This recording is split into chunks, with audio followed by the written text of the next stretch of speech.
BA third year political science second paper international relation के students, unit fourth में हमारा पिछले लेक्चर्स में जो टॉपिक चल रहा था वो है भारत की विदेश नीति, जिसमें हम इस स्पेशल तौर पे एक और टॉपिक इसमें देखेंगे वो कि गुटनिरपेक्षता की नीति, भारत की गुटनिरपेक्षता की नीति क्या रही है, the policy of non alignment.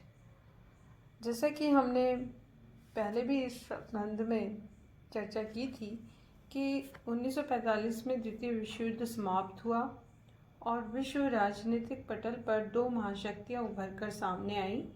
एक तरफ संयुक्त राज्य अमेरिका था और दूसरी तरफ सोवियत संघ। और ये जो दो महाशक्तिशाली देश थे उनकी अपनी अपनी अलग अलग विचारधाराएं थीं और सैन्य प्रतिस्पर्धा, वैचारिक प्रतिस्पर्धाएं थीं और उसकी वजह से शीत की युद्ध की स्थिति बनी हुई थी और विश्व राजनीति दो विरोधी गुटों में बंट गई थी। इसी समय जब 1947 में भारत स्वतंत्र हुआ और भारत को अपनी विदेश नीति को नए सिरे से शुरू करना था, तो ये एक बहुत बड़ा प्रश्न था कि भारत सोवियत संघ की तरफ झुके या अमेरिका की तरफ।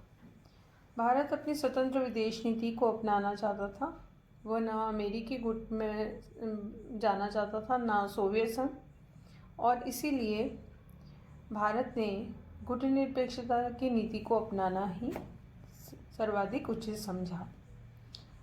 इसमें भारत के प्रधानमंत्री पंडित नेहरू, युगोस्लाविया के टीटो और मिस्र के नासिर, इन तीनों की विचारधारा का ये परिणाम था कि उन्होंने गुटनिरपेक्षता की नीति को अपनाया कि जो नवोदित स्वतंत्र देश हैं वो इसके आधार पर अपनी स्वतंत्र संप्रभु विदेश नीति का पालन कर सकते हैं और एक संतुलित विदेश नीति को अपनाते हुए आर्थिक विकास करते हुए प्रगति कर सकते हैं।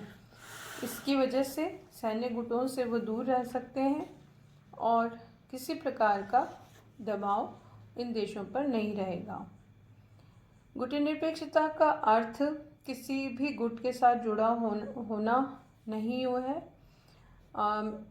जैसे शीत युद्ध के समय नाटो, सीटो, वार्सा संगठन जैसे सैन्य गठबंधनों का विकास हुआ, उदय हुआ और भारत इनमें शामिल नहीं होना चाहता था।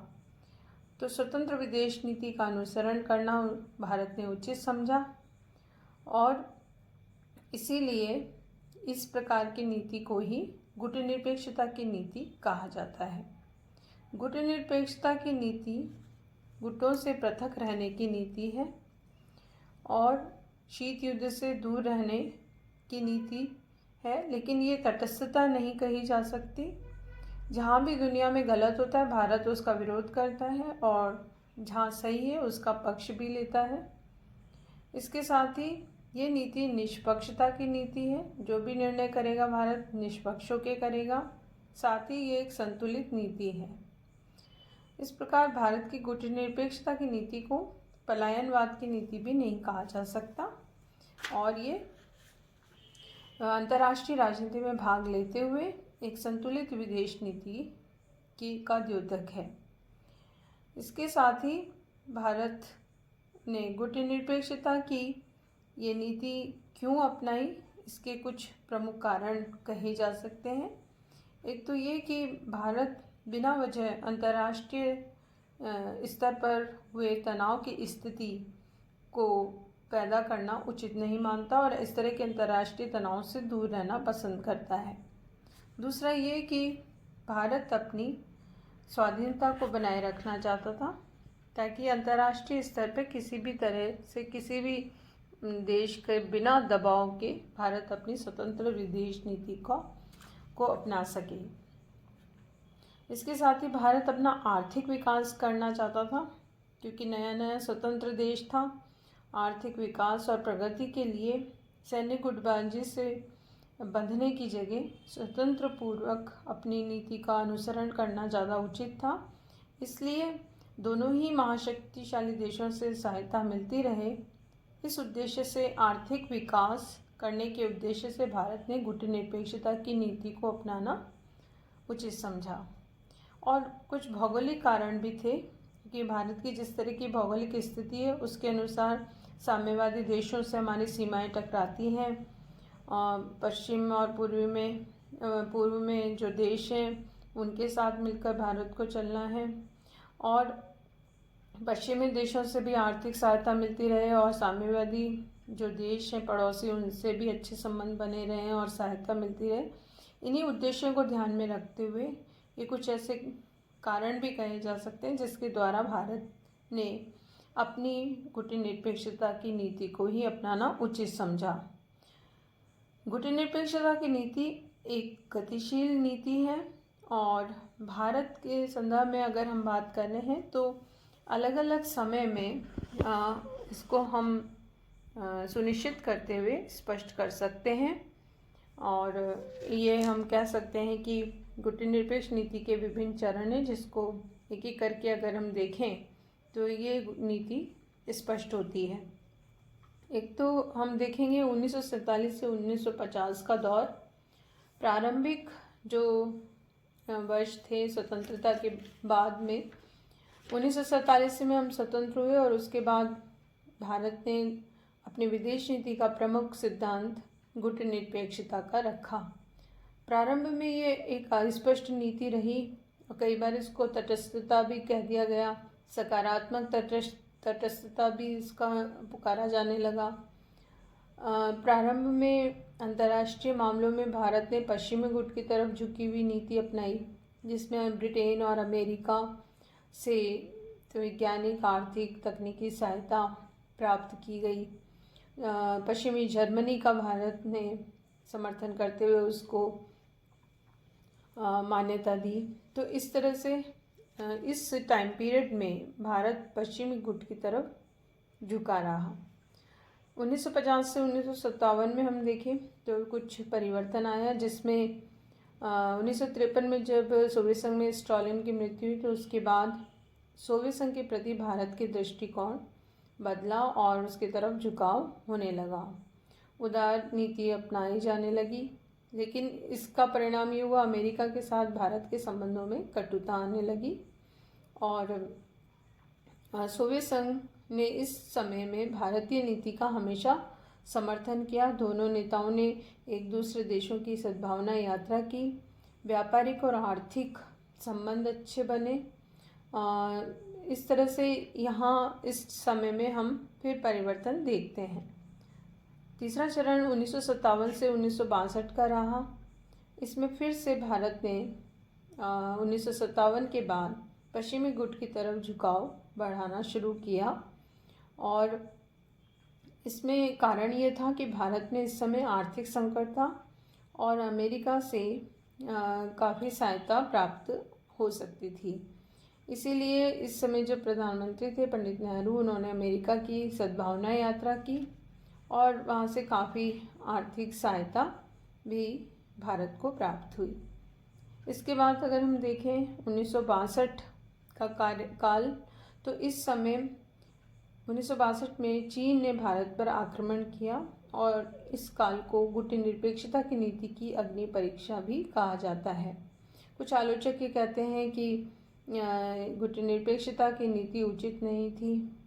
भारत की निर्गुट नीति राष्ट्रीय हितों की रक्षा करने में असमर्थ रही। चीन के आक्रमण से ये बात और बढ़ी और आलोचना हुई।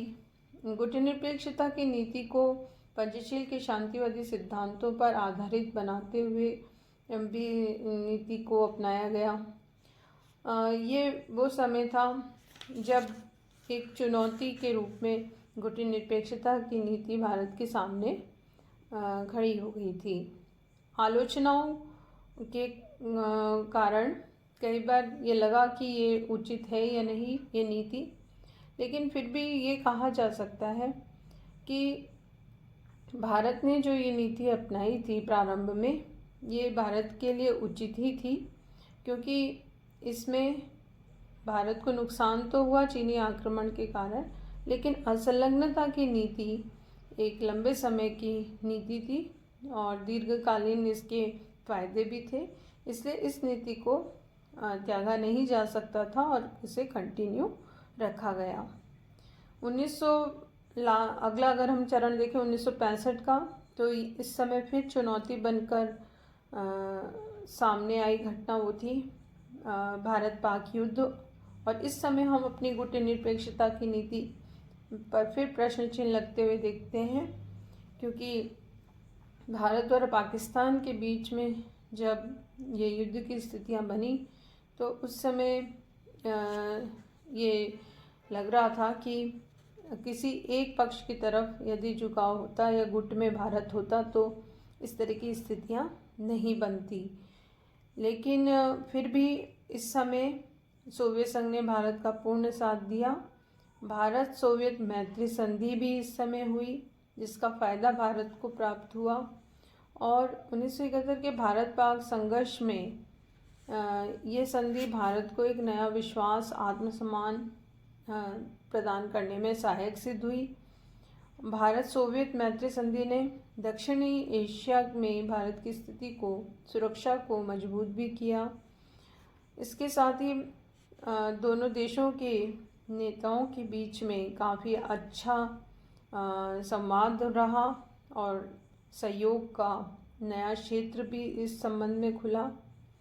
1975 में जो आर्यभट्ट और 1979 में भास्कर, 1981 में एप्पल भारत सोवियत संघ की मित्रता के प्रतीक रहे, जो अंतरिक्ष यान थे और अंतरिक्ष में भेजे गए थे। इसके साथ ही भारत ने भी सोवियत संघ का पूरा साथ दिया। अफगानिस्तान में सोवियत हस्तक्षेप को लेकर भारत ने कोई भर्त्सना नहीं की और उसको सकारात्मक उसके प्रति नीति अपनाई। भारत पाक युद्ध में 1965-1971 में ये देखा जा सकता है कि प्रश्न चिन्ह तो खड़ा हुआ गुटनिरपेक्षता को लेकर, लेकिन विकास के, मित्रता और सहयोग के नए क्षेत्र भी भारत को प्राप्त हुए। इसलिए इस नीति को कंटिन्यू रखना ही उचित समझा गया। इसके साथ ही अगर हम अगला चरण 1977 से 79 तक का देखें, ये वास्तविक गुटनिरपेक्षता का काल था, असली परीक्षा थी। और मोरारजी देसाई जब प्रधानमंत्री बने थे तो उन्होंने ये माना कि इंदिरा गांधी के समय की नीति एक तरफ झुकी हुई थी, तो वो इस बात में विश्वास कर रहे थे कि असली गुटनिरपेक्षता को अपनाया जाए। इसी तरह इनके समय के विदेश मंत्री जब अटल बिहारी वाजपेयी थे तो उन्होंने भी गुटनिरपेक्षता को वास्तविक गुटनिरपेक्षता के रूप में अपनाया जाना ही उचित माना, न कि एक तरफ झुकाव वाली नीति हो। इस काल में उन्होंने इस तरह की नीति को अपनाना प्रारंभ किया था और इसी आधार पर संचालित किया था। एक नया अध्याय भी जोड़ा जिसमें सोवियत संघ के साथ भी रिश्ते सही करने की कोशिश की गई, लेकिन उससे ज़्यादा जो अच्छे संबंध हैं वो अमेरिका के साथ बने थे। सोवियत संघ से बाद में जाके थोड़ा से रिश्तों में कटुता भी आई। 1980 के बाद अगर हम गुटनिरपेक्षता की देखें तो इंदिरा गांधी फिर से सत्ता में आई थी प्रधानमंत्री बनके, और इनकी विदेश नीति में फिर गुटनिरपेक्षता की नीति ने गति पकड़ी और उन्होंने विभिन्न सम्मेलनों के द्वारा और शिखर सम्मेलनों के द्वारा इस नीति को आगे बढ़ाया।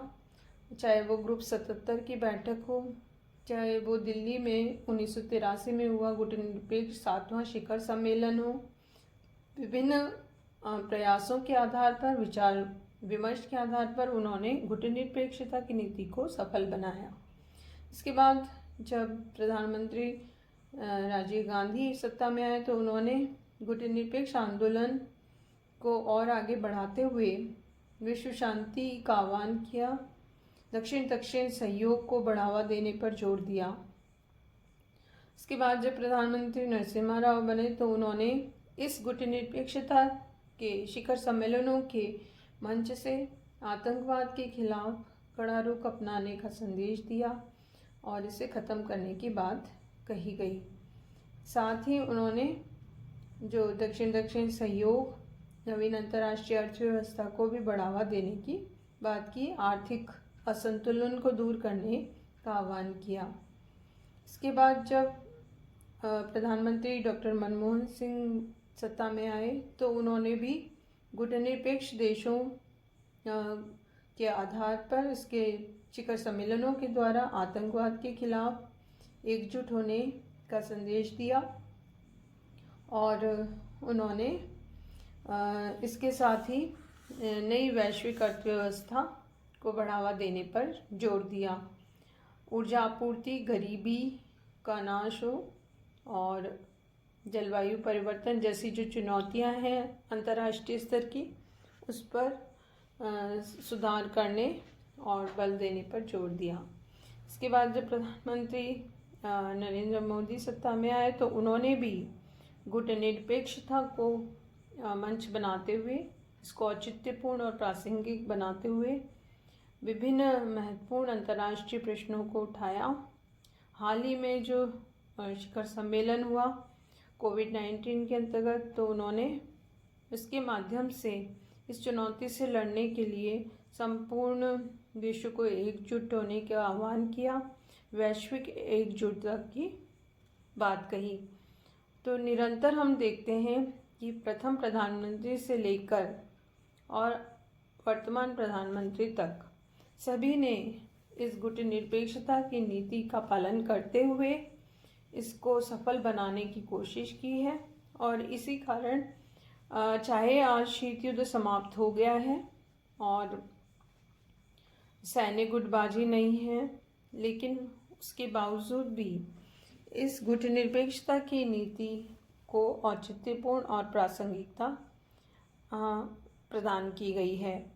गुटनिरपेक्षता की नीति आज भी विभिन्न मुद्दों पर प्रासंगिक है, जैसे आतंकवाद का उन्मूलन या विश्व में गरीबी उन्मूलन, दक्षिण सहयोग, उत्तर दक्षिण सहयोग, नवीन अंतर्राष्ट्रीय अर्थव्यवस्था जैसे प्रश्न हैं जो आज भी गुटनिरपेक्षता को प्रासंगिक बनाते हैं। इसका अत्यधिक महत्व है हमारी विदेश नीति के अंतर्गत गुटनिरपेक्षता का। यह हमारी मौलिक विदेश नीति है, प्रमुख विदेश नीति है।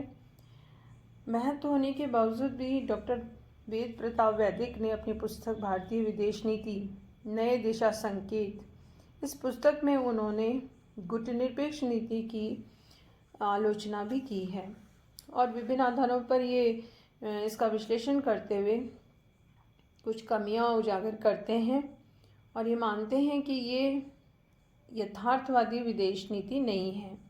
अंतर्राष्ट्रीय समीकरणों के दृष्टिकोण से यदि देखा जाए तो इतनी आदर्शवादी नीति सफल नहीं होती, क्योंकि अंतर्राष्ट्रीय स्तर पर विभिन्न प्रकार के देश हैं और उनको ध्यान में रखते हुए व्यवहारिक नीति अपनाई जानी आवश्यक है।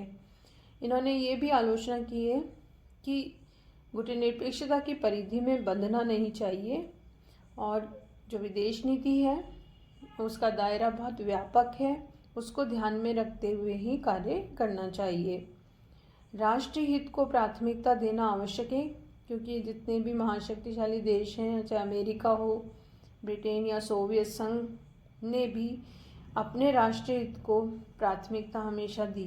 तो भारत का भी एक ही प्रमुख उद्देश्य रहना चाहिए, राष्ट्रीय हित। इसके साथ ही इनका ये भी तर्क रहा कि जो विदेश नीति है उसने गुटनिरपेक्षता के आधार पर जब हमने काम किया तो कई बार हमें इसके झटके मिले हैं, इसका धोखा भी मिला। जैसे 1962 में चीन द्वारा, 1965-71 में और उसके बाद भी कई बार पाकिस्तान द्वारा।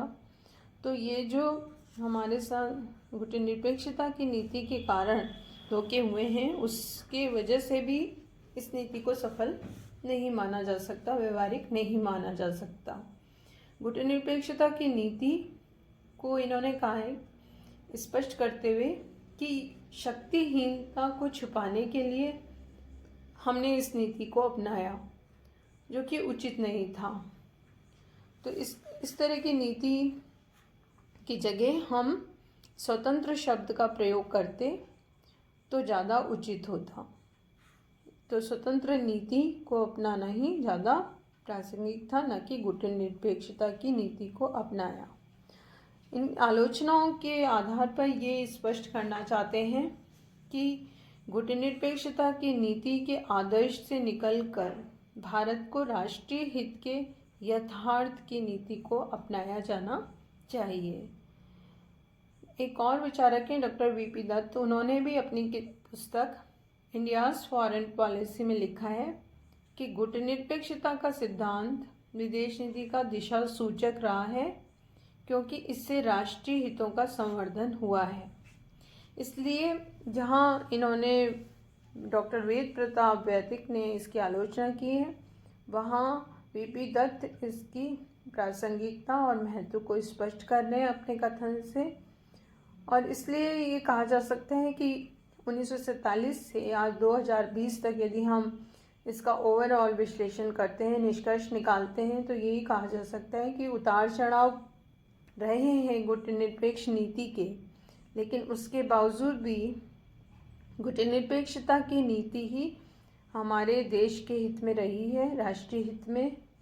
ये एक निष्पक्ष और संतुलित नीति रही है, और जितना आर्थिक विकास हुआ है, अन्य क्षेत्रों में विकास हुआ है, उसमें इस नीति का महत्वपूर्ण रोल रहा है। इसलिए इसका अत्यधिक महत्व है।